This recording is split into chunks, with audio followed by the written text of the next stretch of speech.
The Bloodstained Antler in the Woods. By Redditor Sabglass. It was midsummer when I got the message from my friend, Sam. I was lying in the January sun in my back garden with my dog, Brutus, at my side, when I decided to open Instagram and saw I had a message. It read, "Hey, Cassie. Kyle, Olive, Thea, and I are getting together to go camping in a week, and I was really hoping you could come." I sat straight up, causing a sigh from Brutus, who had been leaning his head on my shoulder. I wrote back, "Yeah, of course. Can I bring Brutus?" Immediately my phone pinged with their response, "Good idea, scare away the cryptids you're always talking about, lol." They were right, I was obsessed with the paranormal. Especially cryptids. So come Monday, when it was time to leave, I was sure to bring my notebook, Polaroid camera, and, of course, my knife.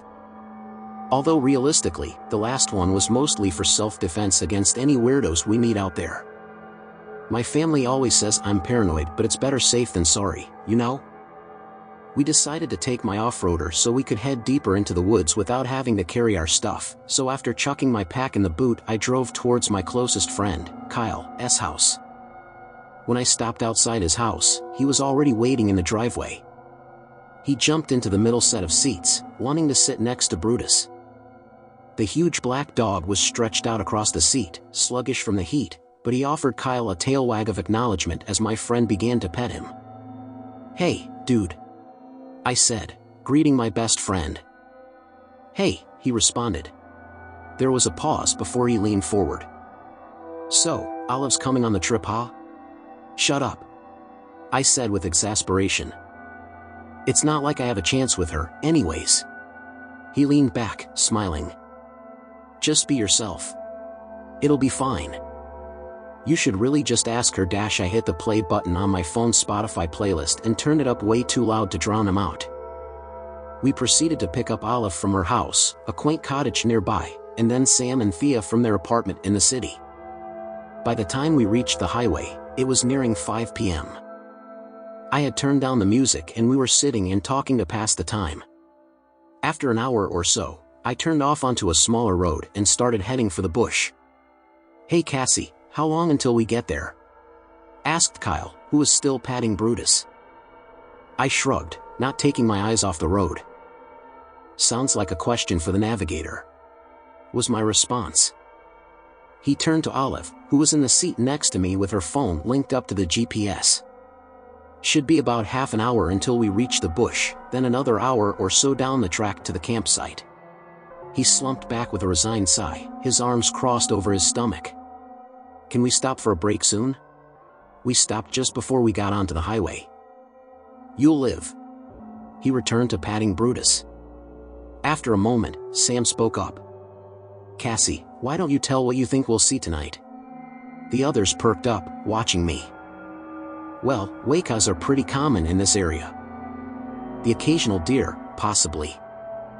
If we're lucky, we'll hear the kiwi calling. This far out we might even see one, if we're quiet."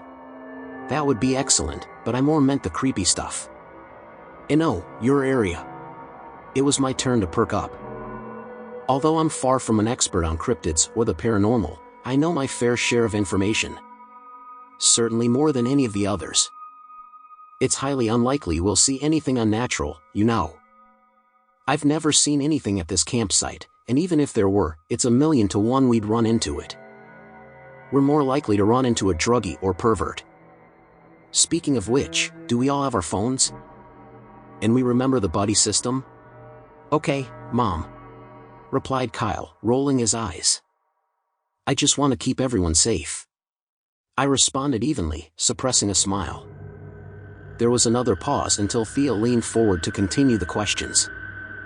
"Seriously though, even if it's unlikely we'd see anything, what do you think's out there?" I decided I'd refrain from scaring my friends for long enough. "Well, it's the woods, so you never know. My best guess would be some kind of crawler, a fleshgate or stickman or something like that. Of course normally my first thought would be a skinwalker or wendigo, but I believe those are only in America. Some kind of dogman might be possible, actually. Perhaps. Hold up, back up the bus," said Kyle. You're acting like I know all of those words. Yeah, said Sam. What on earth is a dir? I settled back in my chair, easing up on the accelerator as I turned down a dirt road heading towards the approaching tree line. Well, it's basically a deer, but something's not right, you know? Too many joints in the legs, or even the legs bent totally backwards. Sharp teeth, with a mouth that hangs open like a dog's. I've even heard of some that can bend their neck with a joint. Kyle shivered. I think the creepiest thing about them, though, is their eyes. Set forward on their faces instead of the sides like a deer's should be. Like a predator? Said Olive. Exactly. I replied, pleased. Most reports say they're pretty harmless, though. Just because they could rip you to pieces might not mean they want to. Like Brutus, I suppose. I reached into the back seat to pet Brutus, who responded by licking my hand. Regardless, best to keep a distance. As soon as I'd finished, Thea had a question. You mentioned crawlers? Flesh gates? What are those? The sunlight was slowly starting to fade, so I flipped on the headlights before answering. Humanoids, you know. Crawlers is a pretty broad term, pretty much covers anything that's more or less human-shaped but not quite. Too tall, too thin, often less facial features than you'd expect. Flesh gates are shapeshifters, think Skinwalker but without the ties to Native American culture. And those things are real. And they're out there? Said Kyle, concern on his face as he leaned a little closer to Brutus. I shrugged. I reckon. All those sightings can't come from nowhere. As for in this bush, specifically? No idea. But don't worry about it too much. As I said, it's highly unlikely we'll see one. Kyle nodded, still looking a bit worried. Olive spoke from next to me, placing her hand briefly on my shoulder as she did. My heart skipped a beat as she did, and I had to force my eyes on the road so I didn't go red. I barely heard her question over my own minor panic, but after a second I registered her words. Is there anything paranormal that actually scares you? I took a deep breath before responding. Remember what Kyle said. Just be yourself. Well, obviously I'd be terrified if I ever actually came across one of these freaky bastards, but in terms of just chatting? Not really. It was pretty quiet after that. Soon enough I reached the woods and we started down the old trail, my car's wheels easily carrying us over rocks, roots, and even across the occasional stream. Not long after the sun had fully set, Kyle sat straight up. Did you see that? I slammed on the brakes and looked out the window at where he was pointing. Sure enough, the bushes were rustling. We stayed quiet, Olive leaning over me and looking out my window. Her closeness pulled me out of my focus for a moment before I returned my eyes to the rustling, which was quickly coming closer. The tension in the car was palpable and I could see Kyle looking scared in my peripheral. Maybe I shouldn't have taught them about the cryptids after all. But before I could ponder that much longer, a deer sprung from the bushes and leaped across the trail across us. As it passed, I noticed one of its antlers seemed to have been snapped clean in half. Weird. Everyone jumped backwards in surprise at the sudden appearance of the deer, but once we saw what it was we all started laughing. Wow, Kyle, that was really scary. A deer, woo-woo. Sam continued to make ghost noises and Thea and I joined in. Kyle rolled his eyes. Whatever, guys. You were as scared as I was. It could have been a monster. Nope, all its eyes and legs were in the right places, said Thea. The only cryptid around here is Sam, and I think they're with us. I laughed and started up the car, continuing on. Motion in the rearview mirror caught my attention, and, as the others laughed, I watched something leap across the road. Something about the way it moved made me nervous, but when I tried to look closer it was gone. I shook it off as a trick of my mind, which makes me sound like just another stupid horror story protagonist, I know, but to be fair it's not uncommon for my mind to play tricks on me. Something to do with my anxiety, I've been told. I easily put it out of my mind as I had trained myself to do and kept driving, chatting with my friends until we reached the campsite. I pulled the tent out of the boot and marked where we should set it up. You four set up the tent. Why don't you have to help? asked Kyle. I just drove 4 hours, Kyle. I think I can allocate the chores. I'm useless at setting that thing up anyway. I turned to head into the treeline at the edge of the clearing, but was stopped again. Where are you going? Asked Sam, their gaze following my path. I'll go get some wood and start up a fire. I set off into the trees, flicking on my flashlight as I did. I started picking up sticks, carefully inspecting each one for any small animals I didn't want to accidentally set ablaze. As I turned one over, a small vagrant spider crawled out and onto my hand. I smiled, crouched down, and gently deposited him on the soft ground. There you go, sir. When I stood up, I noticed something strange. The night sounded quieter, somehow. The cicadas still chirped, but something seemed almost mechanical about their sounds. I listened for nighttime birds or possums, but nothing reached my ears. Weird. I murmured to myself. I hastily inspected a few more sticks and carried my bundle back to the campsite. By the time returned, the sounds had returned to normal. The familiar call of a nearby moorpork reassured me, and I dumped the sticks in the center of the clearing. Between the 4 of them, my friends had managed to wrestle my family's giant tent into shape. Brutus was already snoring inside, seemingly exhausted despite having done nothing all day. I pulled a matchbox from my backpack, lit it, and started to light the fire. You lot, starting bringing over some logs for us to sit on. I instructed my friends as I gently encouraged the fire to grow. Once it had grown to an acceptable size, I stood up and walked over to the car. I grabbed Brutus' bed and a bag of marshmallows from the boot and dropped it next to the logs, calling him to come join us. He stiffly rose to his paws and lumbered over to it, accepting a pat on the head before flopping down onto his bed with an audible thwomp. I sat down on the log's end, spearing a marshmallow before chucking the bag to Thea, who had sat next to me. We sat for a while, laughing and chatting. Eventually, I reached down to check the time before remembering that I'd already left my phone in the tent. Hey, does anyone have the time? I asked. Kyle put a hand into his pocket before freezing and slowly turning to me with a sheepish look. Cassie? What have you done? Normally he'd roll his eyes at my instant assumption, but this time he just continued talking slowly, as if trying not to get in trouble. I think I left my phone when we stopped for a piss. We had to stop for a bathroom break after the deer encounter. About 10 minutes before we arrived at the campsite because Brutus started whining and I hadn't wanted to risk him doing his business on the seat. We'll get it first thing tomorrow, I said, shaking my head in mild annoyance. But Cassie, it might rain. And you know I don't have money to replace that thing. Can't you just go back and have a quick check? I sighed. Fine. But if I get there and I don't see it, I'm coming straight back. I briefly considered taking Brutus. But I knew he'd be reluctant to leave the warmth of the fire to follow me down a less than well-maintained path. Just as I stood up, Kyle motioned for me to stop. You can't go alone, it's not safe. Maybe Olive could go with you?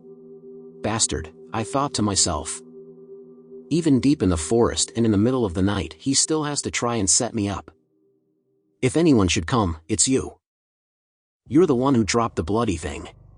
He shook his head quickly. Nah. I've got little legs, remember? I'll slow you down, especially this late at night. You know I'm right. I'm glad you're finally admitting it, I said with another sigh.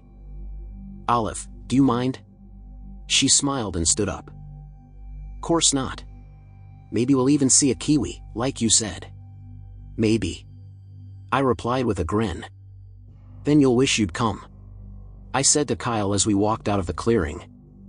He ignored me.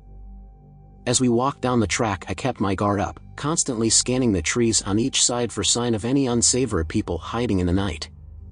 Was I worried about a confrontation? Not really. Not only am I around 6 feet 3 inches, I'm pretty heavily built, especially for a 17-year-old girl, and if I had to punch someone, then let's just say it wouldn't be my first rodeo. Nonetheless, I didn't want them getting the element of surprise. Maybe I am a little paranoid after all. The track was muddy and uneven, and I had to slow my pace a little so Olive could negotiate the dips and puddles. As we chatted, I found myself starting to relax a little. I still kept my eyes and ears open, but something about her smile and infectious laugh made me feel a little less nervous in the darkness. A few minutes before we reached the spot, we came across a small stream about a meter wide. Not wanting to get my shoes wet, I leaned over and turned around to where Olive was about to jump. I held out my hand to her and she took it without hesitation. I helped her across the gap and she smiled that gorgeous smile. "Thanks, Cassie," she said.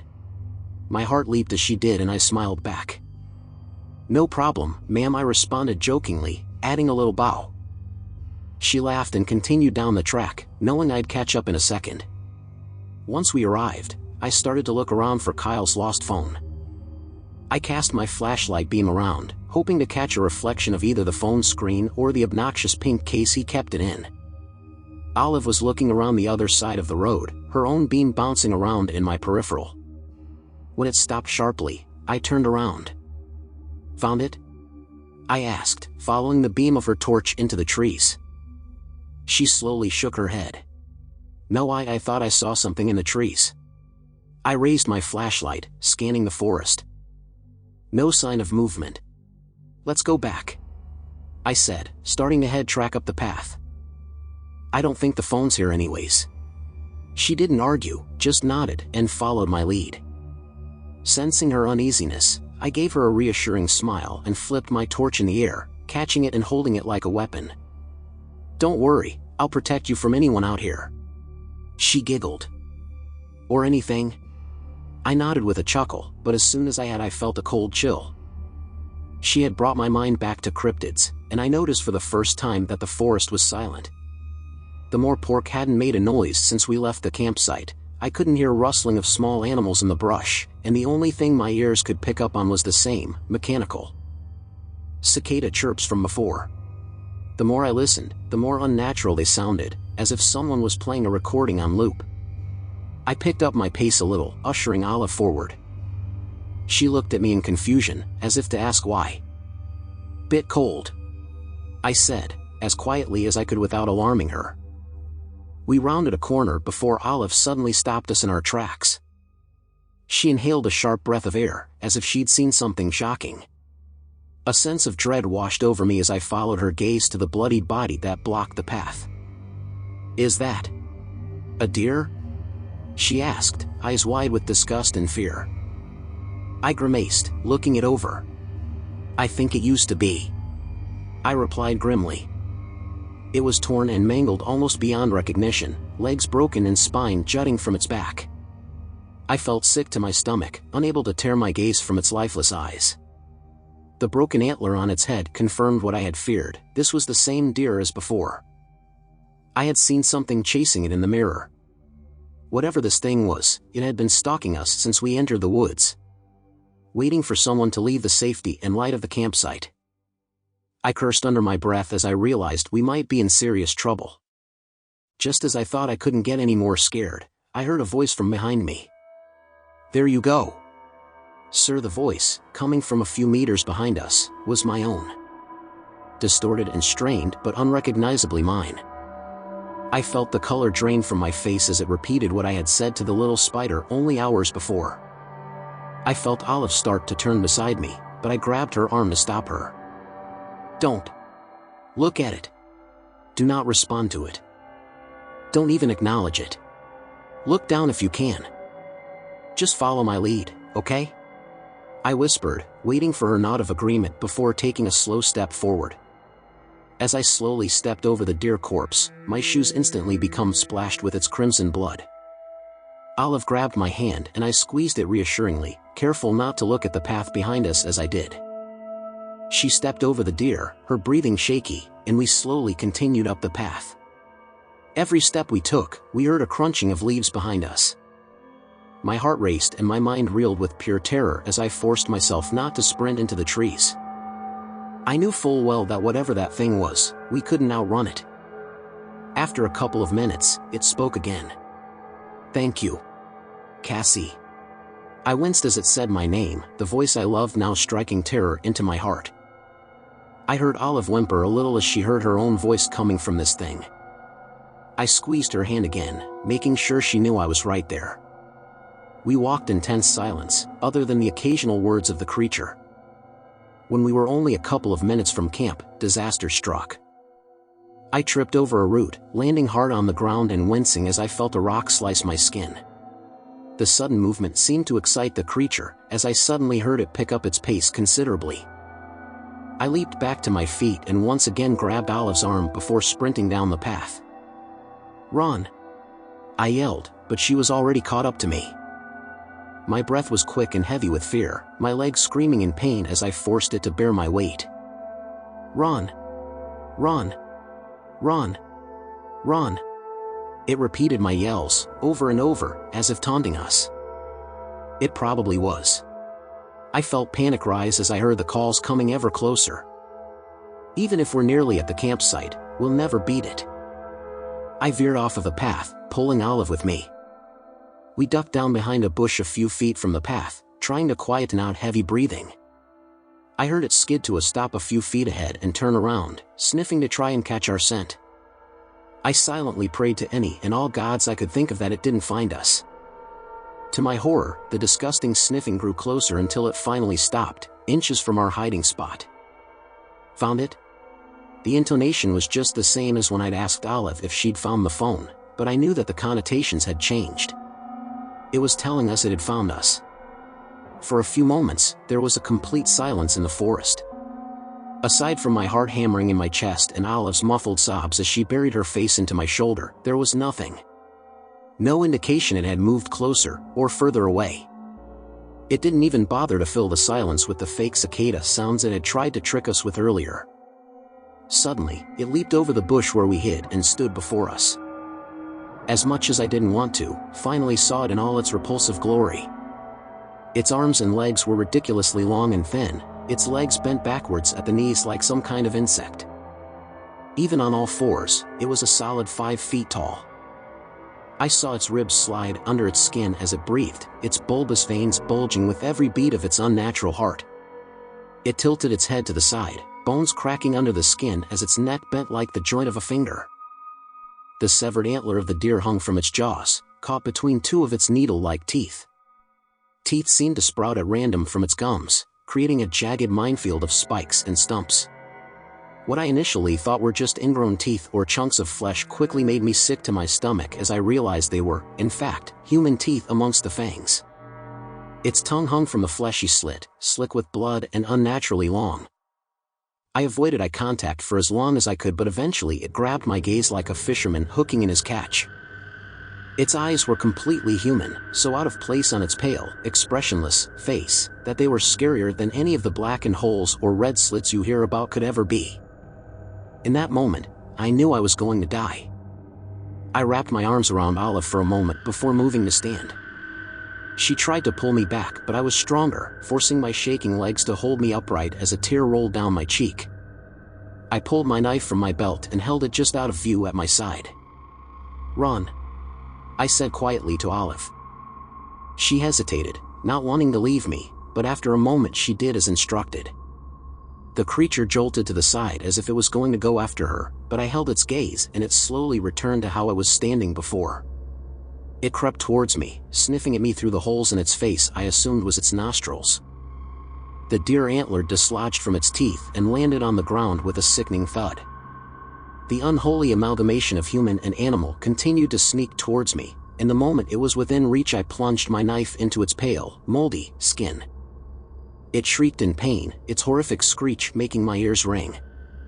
It flung me into a nearby tree, knocking the wind from my stomach.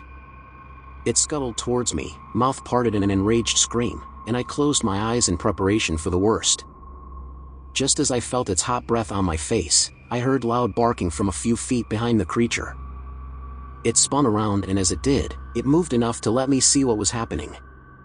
Brutus, my gentle giant who had never so much as growled at a passing cat, was snarling and snapping his teeth like some kind of mad dog. Before I'd fully registered what was happening, there was a disgusting squelch and the creature once again shrieked in agony. The antler from before protruded from its left eye socket, black blood spraying from the wound as Olive stood over its writhing body. Good thinking, I said, breathlessly, before leaping over it and making a beeline for the campsite. When we got back, the others had already packed everything into the car and were waiting for us. Thea, who was in the driver's seat, honked the horn in recognition, and Kyle flung the door open and leaped into the back row. Olive, Brutus, and I piled into the middle seat, slammed the door, and Olive yelled at Thea to step on it. The car roared into motion and we raced down the trail as fast as we could go without running the risk of crashing. With no warning, a figure sprung from the bushes and landed on the hood of the car with a thunk as it dented the metal. Thea screamed and swerved the car from side to side, trying to dislodge the thing. It dug its long, claw-like fingers into the bonnet and shrieked, raising one hand and scratching the windscreen. Thea floored the accelerator and the sudden boost of speed sent it flying into the glass, cracking it as it did, and then it fell under the wheels of the car. We mowed it down and didn't stop, desperate to get out of there as fast as we could. I looked back in the rearview mirror and watched as it popped its slime back into place and scurried into the bushes. Disturbing as it was, I didn't care. I was safe. Soon enough we were free from the forest and heading back down the dirt road.